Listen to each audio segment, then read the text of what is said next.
இல்ல அது மட்டும் இல்ல, இவர் போய் சந்தித்து அதை எல்லாரும் சொல்றது உலகத்திலேயே ஒரு பேரம் நடத்தும் போது போய் சந்திக்கிறாரு. இவர் ஏடிஎம்கே எடப்பாடியை சந்திச்சிருந்தா இயல்பு. ஏன்னா ஸ்டாலினையும் சந்திக்கிறாரு, எடப்பாடியும் சந்திச்சிருக்காருன்னு சொல்லியிருக்கலாம். கரெக்டா போய் சிவி சண்முகத்தையும் வேலுமணியும் போய் சந்திக்கும் போது எங்களுக்கு சந்தேகம் வருது அப்படிங்கிறாங்க. அப்போ இடையில இந்த பேச்சுடைய செய்தி தொடர்பாக ஒரு செய்தி என்னன்னா, திருமாவளவன் சொல்லியிருக்காரு, எங்கெல்லாம் சந்திக்கிற மாதிரி போய் திரு எடப்பாடி நம்பி சந்திங்கன்னு சொல்லியிருக்காரு. அது திருமாவளவன் ஒரு பேட்டியில சொல்லியிருக்காரு இல்லையா? அப்ப அவங்களை அறிவுறுத்தி இருக்கிறாங்க. அப்படி இருக்கும்போது ஏன் அவரை சந்திப்பதை தவிர்க்க வேண்டும்?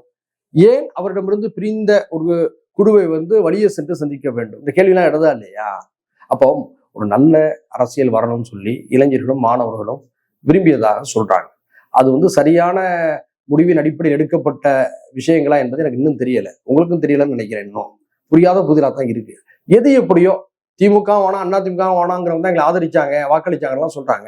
அப்ப ரெண்டையும் விட சிறப்பான ஒரு அரசியல் உங்கள்கிட்ட மக்கள் எதிர்பார்க்கலாம்னு அர்த்தம். 2 பேர்ட்ட எடுத்துட்டு தானே அரசியல். இது என்னங்க இது?